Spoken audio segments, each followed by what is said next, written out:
کہ ہندوستان میں ایک منظم منصوبے کے تحت ایک کام کیا جاتا ہے اور ہم لوگ اس بات کو محسوس نہیں کرتے. ایک منظم منصوبے کے تحت کام ہوتا ہے. یہ جو فسادات ہوتے ہیں عام طور پر یہ سمجھا جاتا ہے کہ صاحب فساد ہو گیا، ہنگامہ ہوا، لیکن آپ فسادات کے اوپر نظر رکھیں تو آپ کو نظر آئے گا کہ فساد ان مقامات پہ کروایا جاتا ہے جہاں مسلمانوں کی تھوڑی بہت معاشی حالت ٹھیک ہے. وہاں فساد کرا کے آپ کی معاشی حالت کو، آپ کے بزنس کو ختم کر دیا جاتا ہے. آپ خود دیکھیں گے، اگر ایک ایک تاریخ وار اگر آپ دیکھیں تو آپ کو نظر آئے گا کہ گلبرگے کے مقام پر کپڑے کی ٹھوک تجارت مسلمان کے ہاتھ میں تھی. فساد کے بعد وہ تجارت ہمارے ہاتھ سے نکل گئی.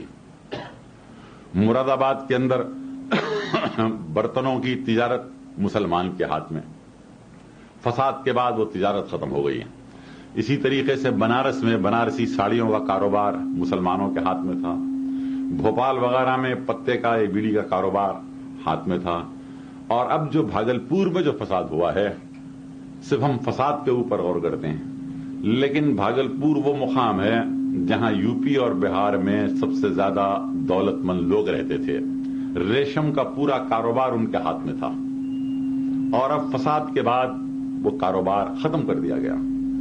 تو ایک منظم منصوبے کے تحت یہ کام کیا جا رہا ہے، لیکن پروپیگنڈا یہ کیا جاتا ہے کہ صاحب جلوس جا رہا تھا، مسلمانوں نے پتھر مار دیا، یہ اور ہم لوگ اس کو صحیح سمجھ جاتے ہیں.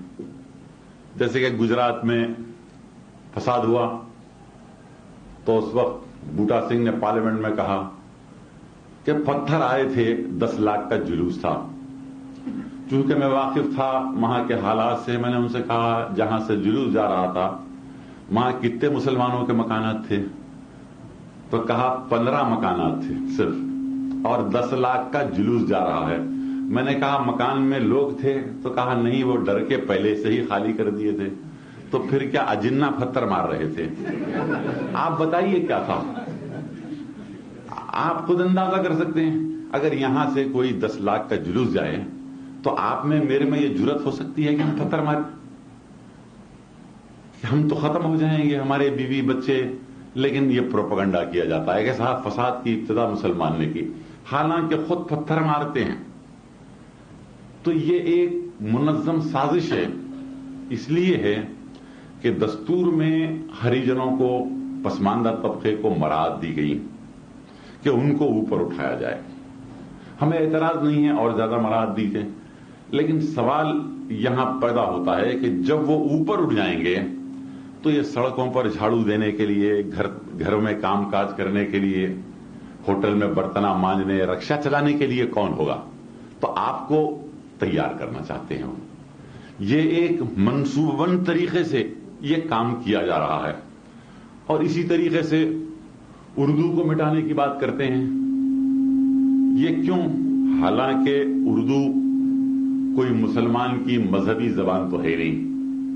قرآن عربی میں نازل ہوا، اردو میں نازل نہیں ہوا، کیونکہ یہ ایک مشترکہ زبان تھی اور ہم نے اس کو اپنایا. لیکن آج آپ قرآن پڑھتے ہیں لیکن آپ سمجھ نہیں سکتے. 99% لوگ ایسے ہیں جو قرآن پڑھتے ہیں لیکن سمجھ نہیں سکتے، حدیث پڑھتے ہیں لیکن سمجھ نہیں سکتے. کیوں؟ کہ آپ عربی سے واقف نہیں ہیں. آپ کو اردو میں قرآن پڑھنا لازم ہے، جیسا کہ ابھی یہاں پر قرآن پڑھے اس کا ترجمہ ہوا. تو وہ یہ چاہتے ہیں کہ اگر اس زبان کو ختم کر دیا جائے تو آپ اپنے مذہب سے، اپنی تاریخ سے، اپنی ثقافت سے، اپنی تہذیب سے محروم ہو جائیں گے. اور جواہر لال نہرو نے اپنی کتاب میں ایک جگہ بڑی اچھی بات کہی تھی کہ اگر کسی قوم کو ختم کرنا ہے تو سب سے پہلے اس کی زبان کو ختم کر دو، وہ قوم ختم ہو جائے گی. تو اس طریقے سے یہ کام کیا جا رہا ہے. اب سرکاری ملازمتوں میں ہمارا تناسب کیا ہے؟ 2% بھی نہیں ہے. اور پھر ہم اپنے بچوں کو جن میں شعور ہے، مصیبتیں اٹھاتے ہیں، مشکلات اٹھاتے ہیں، اپنے بچے کو تعلیم دلاتے ہیں. لیکن کبھی آپ بچے کو تعلیم دلاتے ہیں، کبھی آپ جو کورس کے کتابیں ہیں آپ اس کو پڑھ کے دیکھیے تو ایک مخصوص طریقے کے اوپر ہندو مذہب کا پرچار کیا جاتا ہے. مسئلے تناسخ کو سمجھایا جاتا ہے. اسلام میں مر کر دوبارہ پیدا ہونا تو نہیں ہے، سوائے قیامت کے دن اٹھائے جائیں گے سب. یہاں یہ ہے کہ اگر تو برا کام کرے گا تو بندر بنے گا، دوبارہ تیرا جنم ہونے والا ہے. یہ تمام چیزیں بتائی جاتی ہیں اور بچے کے ذہن و فکر میں یہ بات بٹھائی جاتی ہے. اور تاریخ میں بتایا جاتا ہے کہ فلاں بادشاہ نے ایسا ظلم کیا ہندوؤں کے اوپر، تو ان کے ذہن کو شروع سے پوائزن کیا جاتا ہے اور ان کے ذہن کو اس طریقے سے خراب کیا جاتا ہے. یہ ایک منظم منصوبے کے تحت کام ہو رہا ہے اور ہم لوگ بے خبر پڑے ہوئے ہیں. تو ہم کو یہ غور کرنا ہے کہ ہم آج مسلمان ہر میدان میں پیچھے ہو چکا.